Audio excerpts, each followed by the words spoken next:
Hi peeps, Tersse back in old Scotish again, and as promised in my last video where I did a review of Olympus Has Fallen, I'm bringing you some Scottish politics. This basically is a video recording of Alex Salmond doing his speech to the SNP Congress. You know, it's sort of like a political meeting. It's a bit like when the Democrats or the Republicans or the Conservatives or Labour get together and have their big meeting to the people who are, you know, affiliated with the party, you know. But it's quite a long video, so I'm hoping that if you're at all interested in finding out what's going on in Scotland, you know, as I am interested in your nations, both English, Welsh, Irish, Australian, American, Canadian, you know, I'm interested in the things that are said by your politicians.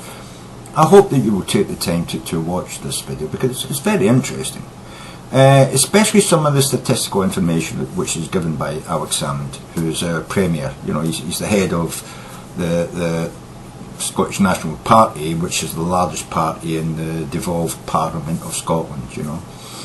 And he mentions the fact that it is a devolved Parliament, been a devolved Parliament for 14 years, and in 14 years Scotland has made quite a lot of improvements to the Scotland we used to have before we had a devolved Parliament. And he's pointing out some of the things which Westminster wishes to impose upon Scotland, which Scotland really doesn't want. They've fought against the changes that the Westminster Parliament basically brought about within England and Wales. Northern Ireland is a different case. Although they're part of the United Kingdom, like Scotland is, they've got their own parliament as well now and have had for a few years. And they've done pretty much what Scotland's been doing. They are opting out of some of the radical changes that the Westminster Parliament has brought about within England and Wales. For instance, you know, and I'll sound good on about this.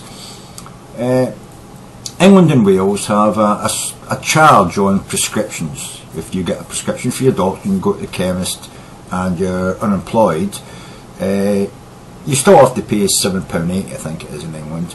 Whereas if you're unemployed or you're a pensioner in Scotland, you know what I mean, you can get a prescription for your doctor, go to the chemist and they fill that prescription, give you the drugs for free. Scotland has to pay for that out of the money that we get from England. But the Scottish Nationalist Party, who basically run the devolved government in Scotland, they decided they weren't going to go down the route of Westminster and charge unemployed people, invalids, you know, veterans, you know, who are invalided from the war, and pensioners. They decided that it was going to be free. Not just for them though. They said, we're not going to have any charges. You know what I mean? It's, you know, anybody who's on any kind of benefit or welfare, or is, you know, unemployed, or, you know, they're going to get their prescriptions completely free. You know. Also in England they decided to cancel, you know, and it used to be in Britain, pensioners, they got a bus pass. Once you became a pensioner, they decided, the government should pay for your travel. How much travel do pensioners do? Not a lot. Well, let's let them travel free. It might encourage them to get out and improve their lives, you know what I mean? Whereas if they had to pay the exorbitant bus charges and train charges, you know, that would be, you know, terrible, you know. So they give them a pass which gets them onto the buses for nothing, you know. England's decided to do away with that. They've said, what do pensioners need to travel for? You know what I mean? I'm sure they've got their fine in their little one-bedroom flats with their TV or their radio or whatever, you know, and their blanket, and not be able to eat or heat themselves both, so they choose. You know what I mean? They're happy with that, you know. Scotland decided to keep the pensioners' bus pass. A pensioner in Scotland can travel anywhere in the country for free. From one end of the country of Scotland to the other end of the country for free. Now, I know Scotland's only a small country, but it's still large enough to be a burden if you had to pay for it as a pensioner, you know. So we kept that, you know, and England decided that they were going to start to charge students if you're a student and you come from a low working class family, low economic family, you used to get your education for free, just like these politicians who have changed the law. You know what I mean? I mean, all these politicians, they all got free education, but they've decided that they're going to put a burden of paying part of the tuition for your college education on the student. You're going to have to take loans out and pay it back and all that. Well, Scotland decided no, we're not going to go along with England. Luckily, that was one of the devolved powers that Scotland got. And Scotland decided, no, we're not going to charge our students. Foreign students that come in, they'll have to pay. English students, when they come in, they'll have to pay. Welsh students, Northern Irish students, when they come in, they'll have to pay. Because we have got some great universities here and great colleges. So people from around the country and around the world want to come here. Some excellent colleges, But if you're born and live in Scotland, then you don't have to pay because you're a Scottish citizen. So they decided Scottish citizens wouldn't pay for tuition. Oh, that pissed the fucking English off. It really did piss them off. They fucking hated that, because Scotland's doing the right fucking thing, Rather than giving tax breaks to millionaires, we decided, yeah, we'll take some of that money and we'll put it into the education system. And we have got one of the best under 5 education, preschool educations in the country as well, in the United Kingdom, in Britain, or whatever you want to call it, And yeah, so Alex, you'll hear him talk about this, and it's very important that you listen to the whole speech. And when you listen to him, think about what he's saying and how it relates to you and your country. Do you get these benefits he's talking about? Do you, your single mothers, your young children, your pensioners, do you get the benefits that this guy's talking about has been given to Scottish citizens because it's run by the Scottish Nationalist Party and not the Labour, Conservative or Liberal Democrats? Because they are the 4 largest parties in Scotland. In England and Wales, it's only the Liberals, the Labour and the Conservatives, which is why their country is not as good as ours now, because they're all fucked-hearted. They're all becoming like the Republicans in America, or the fucking German Conservative Party, or the fucking, Anyway, I think I've rambled on enough. I don't want to extend this video much more than what it is, because it's quite a long video. But please, watch the whole of Alex Salmond's speech. And I hope you appreciate why he is the top politician in the whole of Scotland. He's got a way with words. He's a pleasant speaker, and he connects with people. And his choices of people to put in power in certain areas has done wonders for the country. It really has, compared to how Labour and Conservatives ran it before the Nationalist Party got any sort of foothold in politics in this country, But now that they have got a foothold, I've been drawn more and more to the Scottish Nationalist Party. But I still understand that even after we get, if we do vote for becoming an independent country, which I sincerely hope we do, it doesn't mean the Scottish Nationalists are going to run the country forever.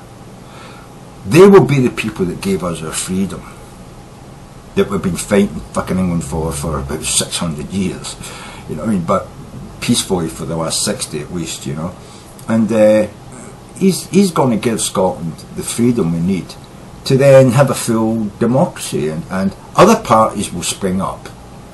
I'm sure Labour and Conservative and Liberal Democrats will hang about, but the Scottish National Party will be the first party of Scotland that did something for Scotland in the last 600 years. And they won't be the only party. Other parties will form with differences, but hopefully with that social and community idea built into their structure, that their view, their political understanding of the Scottish people. Because that's really what the Scottish people are fighting for. We're fighting for a socialist system which isn't socialism.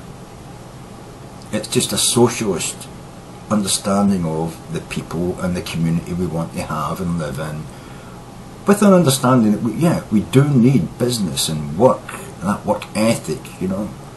We understand that, you know, capitalism is the best way of building, you know, finance, you know, but any business or corporation that doesn't have a social agenda, some way of feeding some of the profits they get back into the community and the social structure around about the factories and businesses, that's the problem. They need to have that inbuilt into them, otherwise they're not good businesses and not good corporations, and they shouldn't exist if they don't have that social inherence of understanding of what it is to be part of a community, part of a social structure, the fabric of a country, you know.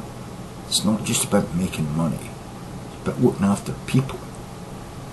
It's about looking after the most important asset of the nation, which is the people that live within it. Anyway, Sanjiva, and I hope that you enjoy and listen to Alex Salmon speak, because I really, really did. Even though I think he's still a bit of a plug. But he's a pretty fucking good politician, you know. I'm not saying he's perfect. No politician's perfect. There's always a bit of fucktardiness in them. But he's fucking pretty good compared to any other politician in the whole of fucking Britain at the moment. Sanjiva. Alex Salmon's position within the party. Alex Salmon walking into the conference hall now, being greeted by Nicholas Sturgeon. Alex Salmon, SNP leader, about to address the delegates now at the Eden Court Theatre in Inverness.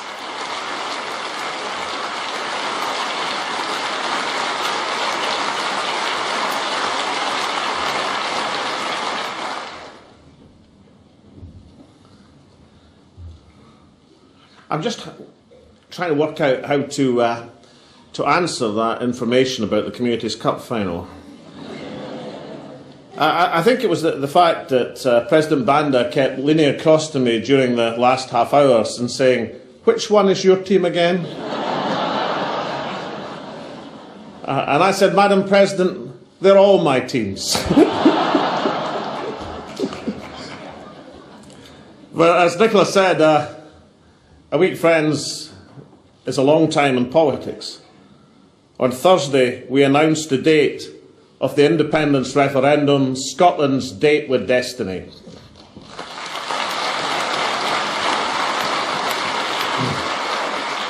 And within a few minutes, my advisers told me that I was trending in Edinburgh and Glasgow. Delegates, I was so disappointed. I thought they said I was trendy in Edinburgh and Glasgow. Well, meet Coolek fae Buchan.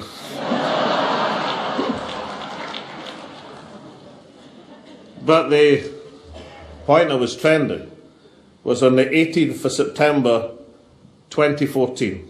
We'll have the opportunity to ensure that decisions about Scotland are taken by the people who care most about Scotland, the people who live in Scotland.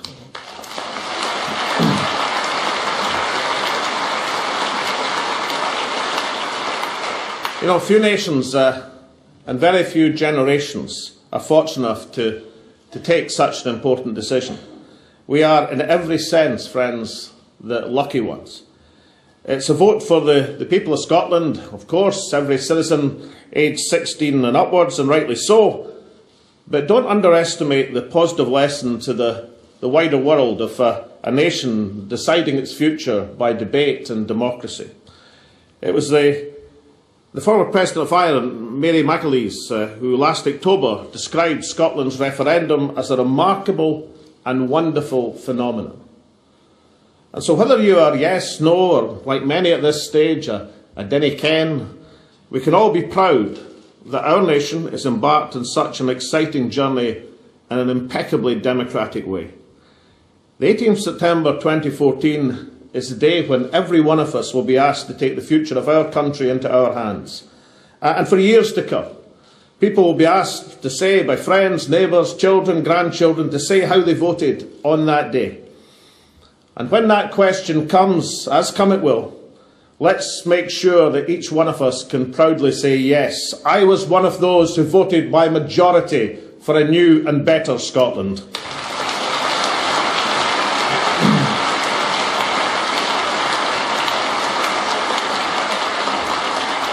Now, this party has never wavered in our commitment to trust the people of Scotland with that decision. While the Westminster parties ganged up to block a referendum in the last Parliament when the SNP were a minority government, we held fast to Scotland's democratic rights. The sovereignty of the Scottish people is in our DNA. This moment, Scotland's moment, was the life work of dedicated servants of Scotland, such as the much-missed Jimmy Halliday. When Jimmy led our party in the 1950s, a referendum to achieve an independent Scotland was just a dream, but one he never wavered from. And the work of Jimmy and countless others have made their dream our reality. We thank them now, and we thank them best by achieving that yes vote in the referendum.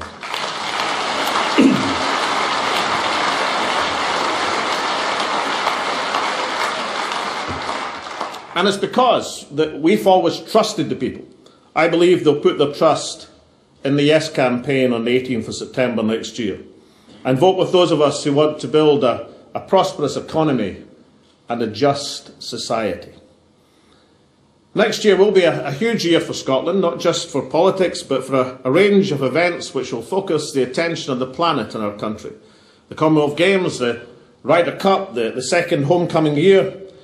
And we're going to make sure that each of these events is a success for Scotland and also a catalyst for positive change.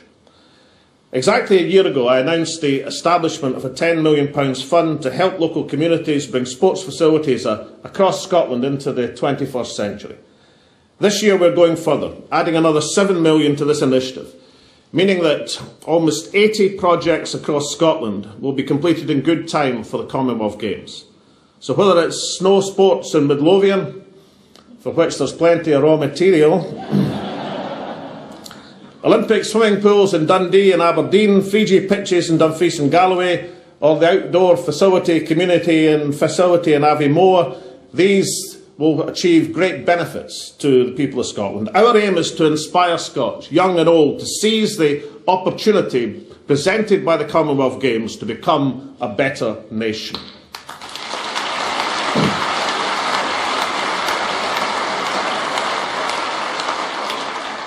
Friends, it's said that to govern is to choose. But even more fundamental than that is to choose how you are governed. That choice, the real choice, becomes clearer by the day. The opportunity to use our vast resources and talent to build a better country, or continue under Westminster, which simply isn't working for the people of Scotland. A system that's not worked in the past, is not working now, and will not work in the future. Take, for example, the big issues in the Scottish Parliament last week. They illustrate exactly why an independent Scotland is the right choice. It is 10 years since the Scottish Parliament first debated the Iraq War, when a catalogue of deception by a Labour Prime Minister, led the UK into an illegal conflict that came at the most enormous human cost. Almost 5,000 Allied soldiers, 179 from the United Kingdom. Well over 100,000 Iraqi civilians lost their lives as a result of a foreign policy disaster which made Suez look like a picnic in the sun. Now, when our brave servicemen and women are sent into danger, we have a duty to give them our full support. But we have an equal duty to discuss the reasons why. The people who elected us to public office expect nothing less. However, the no campaign parties in the Scottish Parliament actually tried to gag us this week from debating Iraq.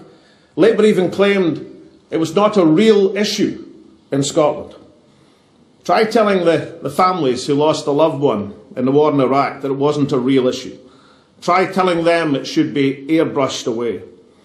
The reality of the situation is that our opponents want to avoid confronting their demons because they know that they backed an illegal war based on a lie, the myth of weapons of mass destruction. In the Scottish Parliament, there are still 8 of the Tory MSPs and 15 Labour MPs who voted for the Iraq War, including their leader. 11 of the Scottish Labour MPs who voted for the war are still in the House of Commons, including no campaigner-in-chief Alistair Darling. Another 10 have been elevated, if that's the right word, to the House of Lords. Labour and the Tories, Tories and Labour. They were wrong together about the Iraq War 10 years ago, and they should apologise together now.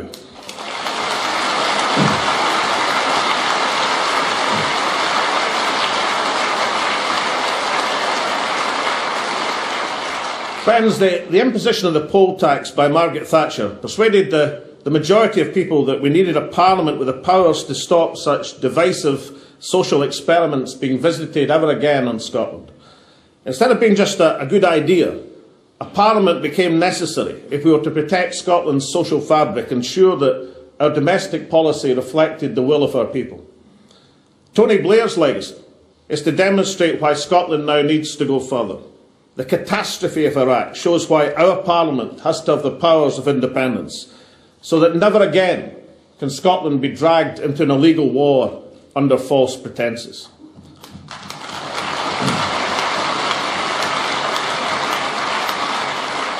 I'm certain that the lie that led to Iraq would not have been perpetrated by the government of an independent Scotland of any political persuasion, but we have to be absolutely certain. Other countries, including Denmark, the Netherlands, Ireland, have constitutional guarantees that they will not go to war without a proper process of parliamentary approval. And a similar such undertaking could be written into the constitution of an independent Scotland. Friends, I believe it should be. Indeed, it has to be, to demonstrate that our new Scotland is something worth voting for. That is part of the why of independence.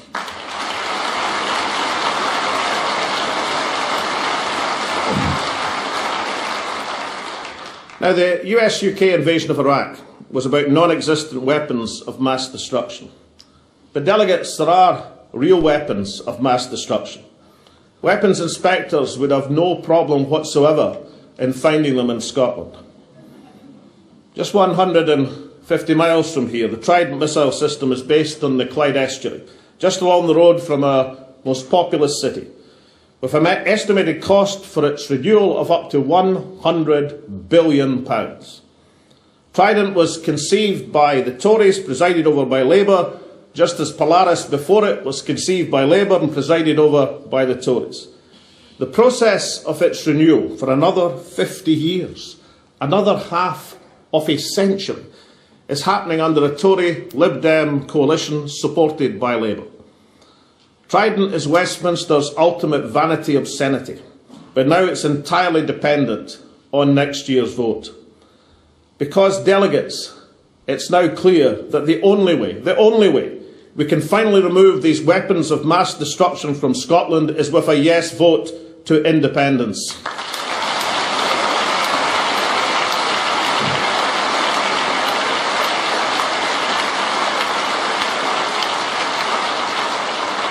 And that is also part of the why of independence. Friends, I'm proud to lead a government which has made the Scottish Parliament work for our people. That's why the Scottish Social Attitudes Survey showed that 71% of people trust Holyrood to act in Scotland's best interests, 4 times more than trust Westminster. In the face of the most appalling financial pressures, we have chosen a different path from Westminster, a path that reflects Scottish social democratic consensus politics, our shared progressive values, our priorities as a society. On all of the key domestic issues, Scotland trumps Westminster. Down south, the UK government's own figures reveal that England will see a 16,000 reduction in the number of police officers. And to compound this, the starting wage of new officers is to be reduced. South of the border, the thin blue line has just got a lot thinner. In contrast, the SNP government has delivered and protected 1,000 extra police officers in the streets and communities of Scotland. A great achievement, and one which Labour said would take us 13 years. Just next week, Scotland's new national police force comes into place, along with Scotland's new fire and rescue service. Friends, this government will always value the work of our emergency services. The people who have been mobilised all of last night helping their fellow citizens. It is our approach to frontline policing that has delivered not just a 37-year low in recorded crime, but also a fall in the fear of crime that causes such misery. That's why, when it comes to the Police Federation Conference, Kenny McCaskill, Scotland's Justice Minister, gets cheered to the rafters, and why his Tory counterpart at Westminster gets booed off the stage.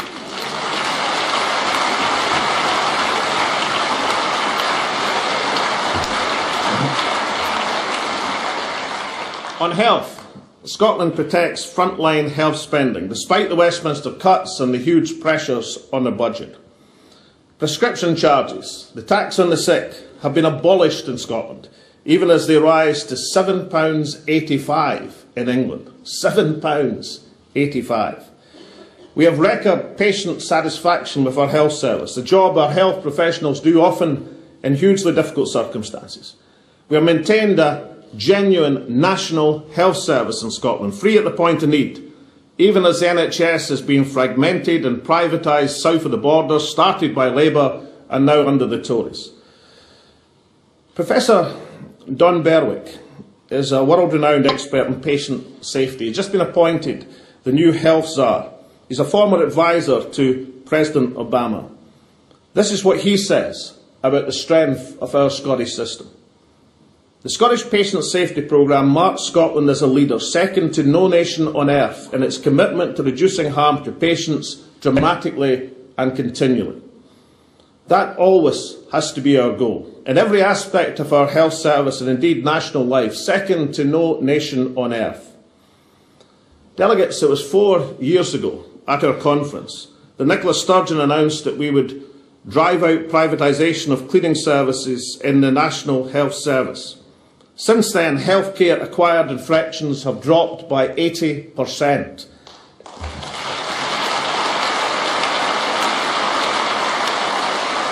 Is there any more vindication needed of Alec Neil's determination to have a publicly run national health service free at the point of need?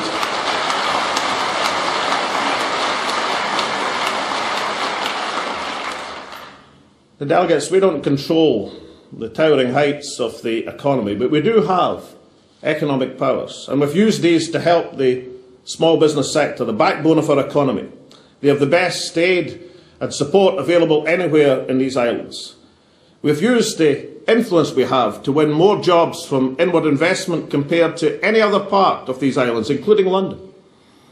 And now we have lower unemployment, including youth unemployment, than the UK as a whole. 1 year ago, youth unemployment was almost 25%, as young people bore the brunt of the Labour-Tory recession. Then we appointed Scotland's First Minister for Youth Employment, gathered together our stakeholders from the Scottish Trade Union Congress to business, almost doubled the number of apprenticeships, focused college courses on full-time preparation for jobs, introduced the Youth Guarantee for 16 to 19-year-olds. And what's been the result?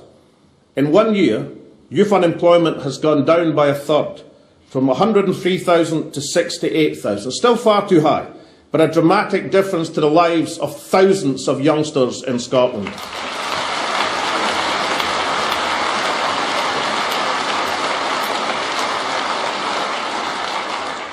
On the figures released this week, all of the UK fall of 34,000 over the year in youth unemployment took place in Scotland.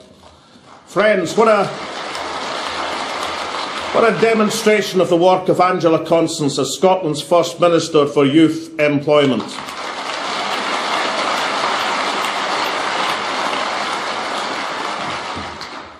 Now, these have been substantial successes, substantial progress. But we can't allow them to be blown away in an eternal economic winter of Westminster austerity.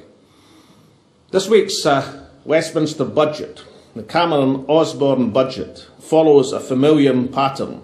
Fizz on the day, a hangover the day after. Even the fizz only lasted until we found out they'd swiped another £50 million from the Scottish budget for this coming year without so much as a buy your leave. But there is much more bad news coming in the detail of the budget. Analysis by the Institute of Fiscal Studies shows that from 2016, the Westminster budget means either £500 tax rises for every family or further cuts in public services which they describe as eye-watering. That's the grim future that awaits Scotland or Scottish families under Westminster rule. And would there be a different prospectus from Her Majesty's official opposition in Westminster, the Labour Party? No, not a chance.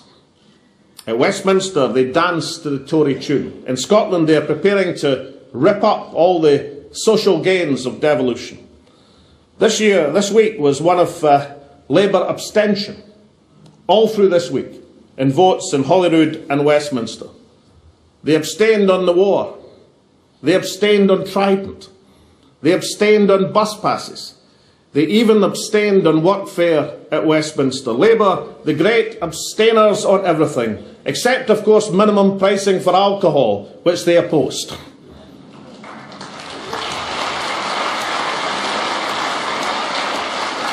We offer a different future. At Holyrood, we will defend these social gains, policies such as free personal care and bus passes for older folk who have paid their taxes, powered our economy, raised their children and deserve something back from society. That's what it means to have a society. And the rocks will melt with the sun before we allow Tory or Labour to remove free education from our young people in Scotland.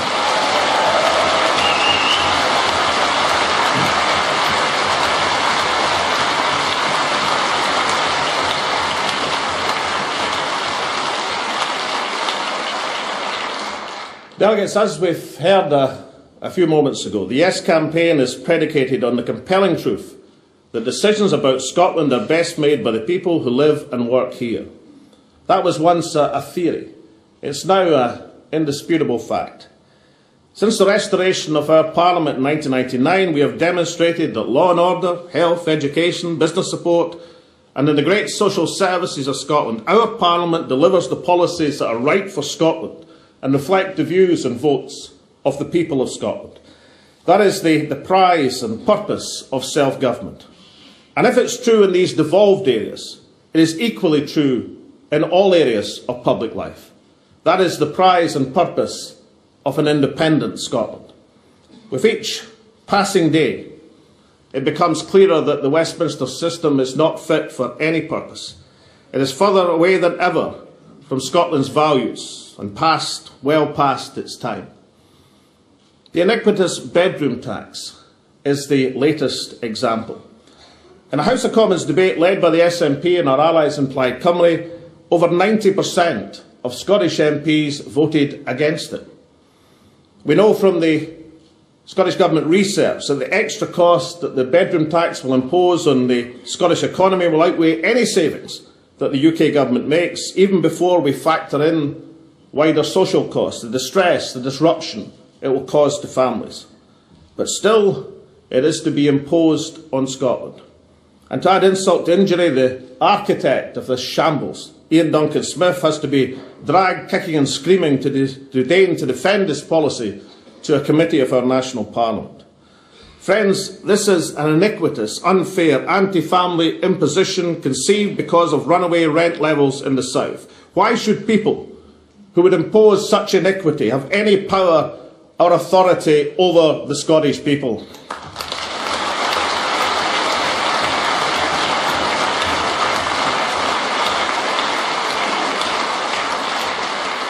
Friends, we've already acted to mitigate the worst impacts of welfare changes. Acting with COSLA, we have sheltered hundreds of thousands of families from council tax rises.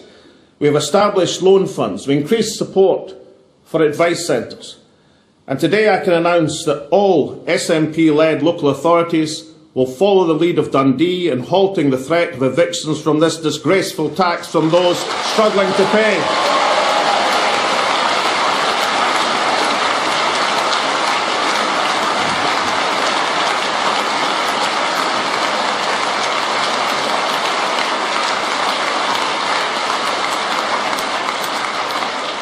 However, friends, what Scotland needs is not mitigation but power.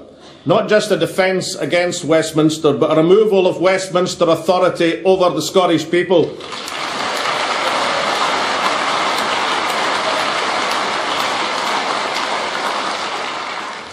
Delegates, last year I made a speech pointing out the opportunities to grow the Scottish economy with control over our taxation policy. No one in this world owes Scotland a living. Every policy we articulate needs to focus on our competitive position as an economy.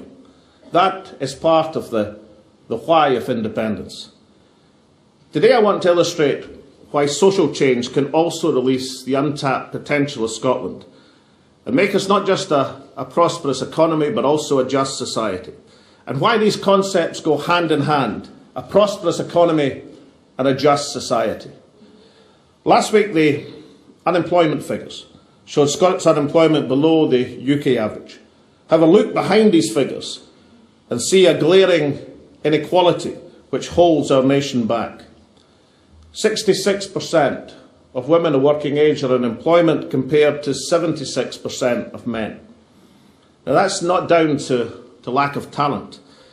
Women now make up 55% of entrants into higher education, and the number of modern apprenticeship starts for women has increased from 27% to 43%. But in terms of lower numbers of women in employment, it doesn't have to be like that. Elsewhere in Europe, the gender gap is much, much less. If we close the opportunity gap, we could add to our national wealth and to our taxation base by mobilising the skills of women back into the workforce. But there would be another change, a fundamental opportunity to improve the life chances of many of our children. We have long cherished the ambition to increase preschool education. Our first term we moved it from 412 hours to 475 free nursery hours per annum. That benefits 100,000 children a year. Last year I announced a step further, a statutory guarantee by law of 600 hours of free nursery education for every 3- and 4-year-old and for every looked after 2-year-old in our land. That's a statement of faith and commitment to the future. It's been carried forward, incidentally, without the fears of lower standards that are now prevalent south of the border. It's going to be flexible in its delivery, using the wisdom of the early year task force to help us, but it's also definite in its intent. For every young mum and dad juggling with work and parenthood, the SNP government is here for you and your family. And that is what we can achieve with a devolved parliament. But devolution can only take Scotland so far. We don't have the financial freedom to give us the biggest bang for our buck, to invest in areas where Scotland could make huge social and therefore economic strides. So let us consider what more we could achieve in an independent Scotland. I've asked the Council of Economic Advisers to produce an analysis of the economic and social impact of Scotland moving to the levels of support for childcare commonplace across other European countries. Our ambitions for childcare are the hallmark of our approach to social and economic policy. We promote the measures we do because they advance both our economy and our society. Some argue there's a contradiction between the two, but the reality is a progressive social policy boosts the economy, and a dynamic economy enables us to build the fairer society we need. Each is the handmaiden of the other. It will not be done in a day or a year, or even completed in the first term of an independent parliament. But I believe a transformational shift towards childcare should be one of the first tasks of an independent Scotland. That too is part of the why of independence.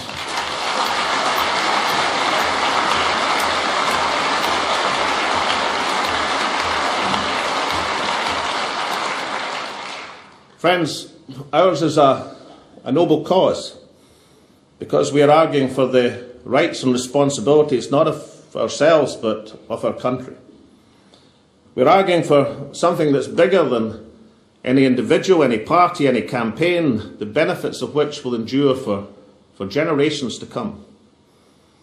The biggest advantage of the Yes campaign is that we put no limits on the ability of this nation to build prosperity and well-being for all our people.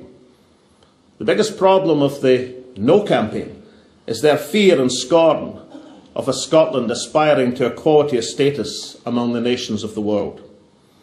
Our opponents in the No campaign will say and do anything to keep Scotland where they think it should be. In terms of GDP per head, right now an independent Scotland would be the 8th wealthiest country in a league table of the world's most developed nations. If the No campaign believe that Scotland doesn't have what it takes economically to be an independent country, they must think that only the 7 countries above Scotland can be independent. And incidentally, the UK wouldn't be one of them, because it trails at number 17, overtaken this year by Iceland.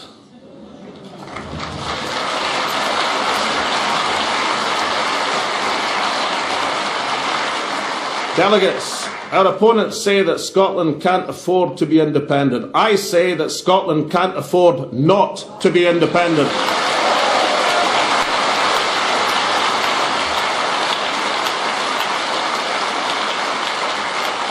To listen to the No campaign, to listen to the Unionist parties, you'd have to believe that a generation of Trident nuclear weapons in the Clyde was a fantastic asset, and having generations of oil and gas revenue to come was a huge problem. That's the looking glass fantasy they want Scotland to believe, but the people aren't daft. They know that Scottish energy resources are the asset, Trident is the problem, and Westminster is the liability.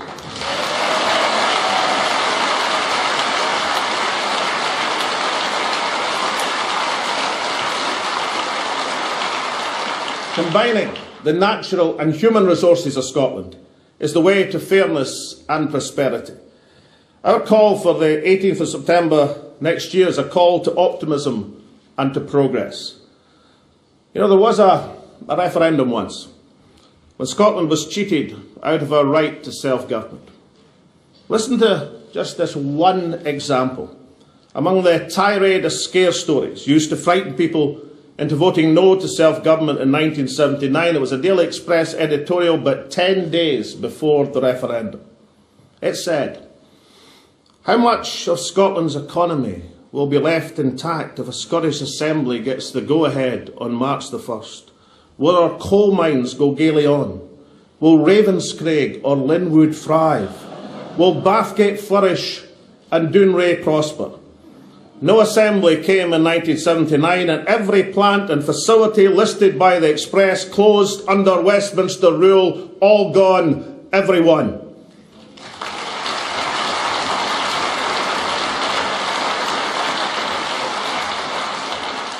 Delegates will not be conned again.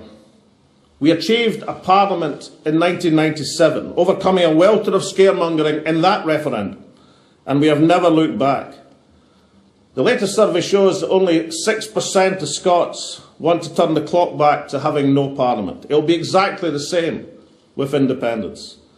All of the things they say now about independence, they were saying about devolution then. And we know they were wrong, because as a nation we have proved them wrong together over these last 14 years. We can all now look back and say, thanks to having a parliament, Scotland has a national health service worthy of the name, free education for young Scots, personal care for older Scots. None of these things exist south of the border, and none would exist in Scotland today without self-government. So I believe in 10 years' time that we'll look back and say, thanks to independence, we'll have a thriving economy, a welfare state worthy of the name, the best childcare system anywhere in these islands, and the obscenity of Trident nuclear weapons in the Clyde will be but a distant memory. Friends, the referendum for an independent Scotland is a precious opportunity, one given to no previous generation. We do not know if we will pass this way again. I believe that Scotland will vote yes next September. We'll give a renewed purpose to this old nation. And you sang to sound a better Scotland.